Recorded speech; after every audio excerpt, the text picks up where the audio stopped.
Hello everybody. Today we're going to look into conceptual CRM mistakes that you should definitely avoid in your project. Okay, so let's go. Let's go through 9 issues that I see fairly often in CRM systems or CRM projects and when and why you should avoid them. So let's start with the most common and difficult thing to handle, which is poor data quality. So you have to ask yourself, why in the first place do you have a CRM system?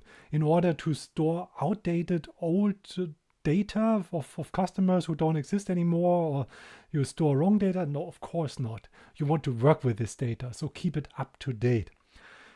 The biggest issue here is usually duplicates. Duplicates, you can imagine you've got 2 times the same person inside your contacts in the CRM system, and then you receive a phone call, and then where would you put the information of the phone call? In the person record A or person record B? And there are plenty of different issues when it comes to integrations in terms of reporting, in terms of campaign management and so on. So if you have duplicates, just so many things can go wrong. So try to avoid it. Go out of your way to avoid duplicates.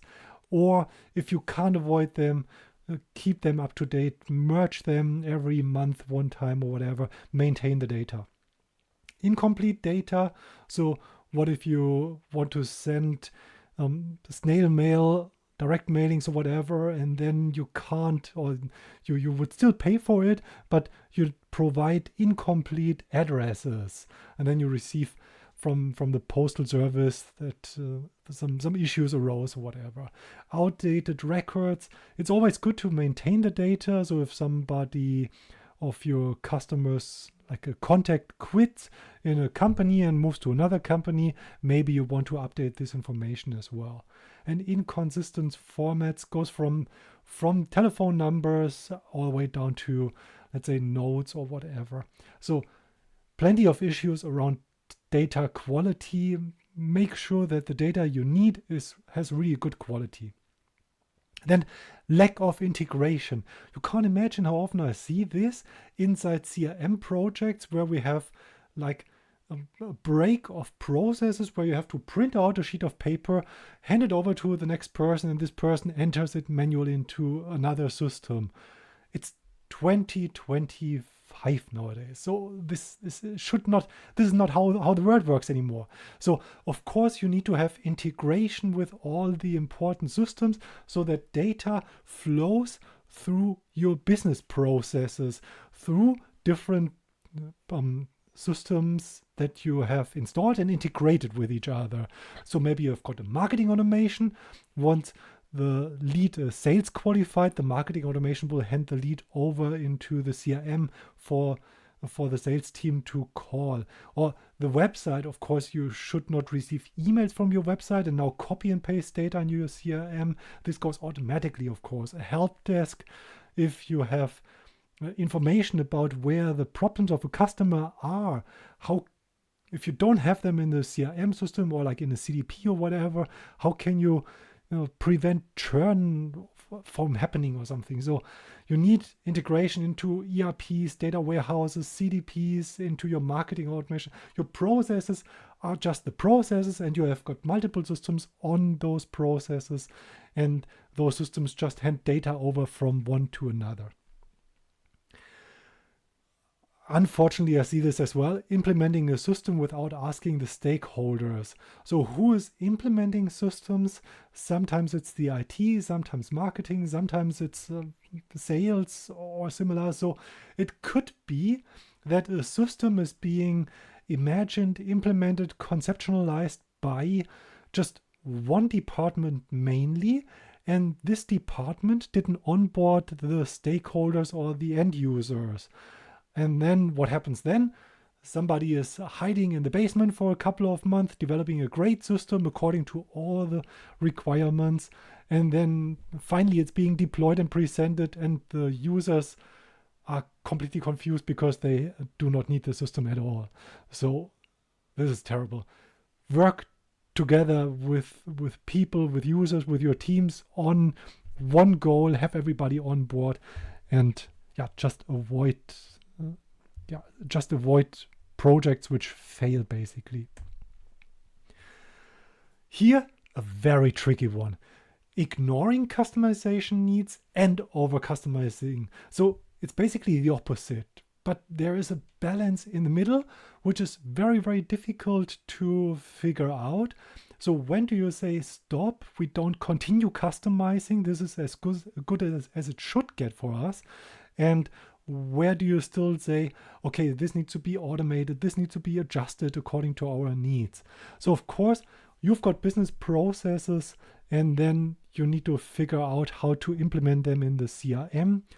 Additionally, if your business processes are like really, but if, else, when, and if so, then, and in case. So if this is how you define your business processes, take a step back, think about it. Is it really worth having so many ifs in your business processes? Or does it make sense to streamline, to straighten something here? So therefore, look at this, look at your business process before implementing them in the CRM, but don't hesitate to customize your CRM according to your needs if the business process sounds very lean. Neglecting data security and compliance, that's of course not for everybody. Usually I see this happening in bigger companies, bigger projects, so you have to comply to some laws, and those laws could be GDPR, CCPA, PDPA.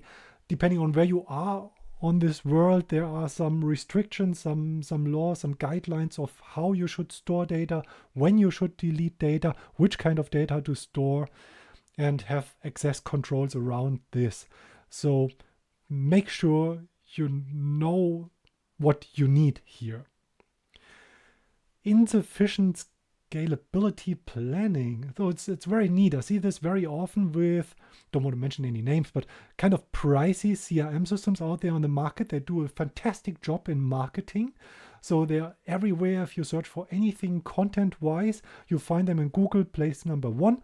And then, of course, they have a free tier for you. It's so easy to start with this, and you start and you enter your data. In the first half year, everything works well, and then you start growing. You have more data, you need more users, and then suddenly you think, oh, this really does not fit my budget at all.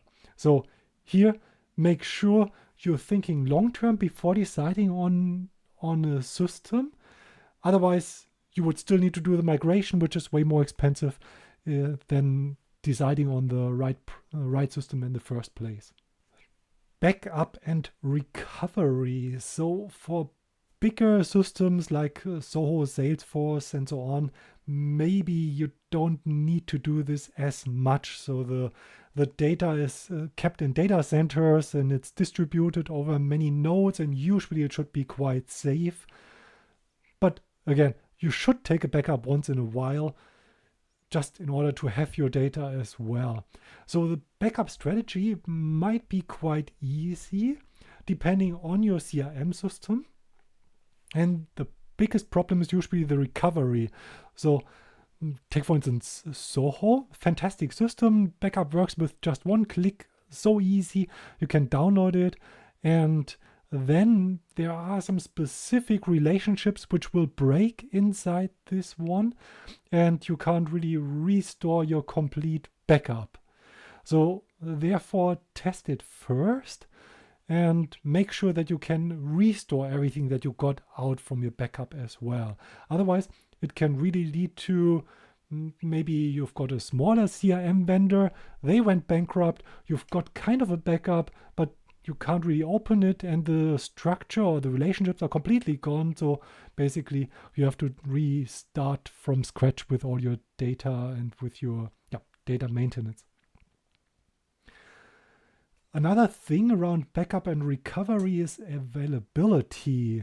So sometimes I've seen this already in projects where there was a maybe scheduled maintenance or an unscheduled maintenance. The server was down, and then there was a whole department or more, 2-3 departments, 30 people, 50 people sitting there and waiting until they can continue working. And of course, this is really expensive. If you have, 50 people waiting for a couple of hours to have the systems back up online, this is very pricey. overlooking regular upgrades. So there are some major upgrades, even as software as a service. Let's look, for instance, into Soho marketing automation. There's a major upgrade from 1 to 2. So if you go with it, and then you've got plenty of new features, some stuff that didn't work before. And if you just skip it, and then you will still be on old features, maybe they force you to upgrade sooner or later. But the same for, let's say, Suite CRM. You have it locally installed, and this is all good and fine, but maybe there are security vulnerabilities that happen to be found sooner or later. So you have to keep things up to date just in order to be secure and to experience new features as well. Not monitoring system performance. And there, of course, are several options for monitoring. You can monitor systems, like is this online or offline or something. But then there's integration as well. So maybe you've got 2, 3, 5 different systems that should talk with each other. And what happens if one system is offline, so the process is kind of interrupted or broken? So you should basically be monitoring this one as well. And what comes out of this one? So if you have some customizations and processes which have been implemented over those systems, and one system is breaking, what's happening to your data quality? Does it still fit? Do you have like a queue, and will the queue be restarted later on, and will the data heal afterwards? Or will you have inconsistencies over multiple systems?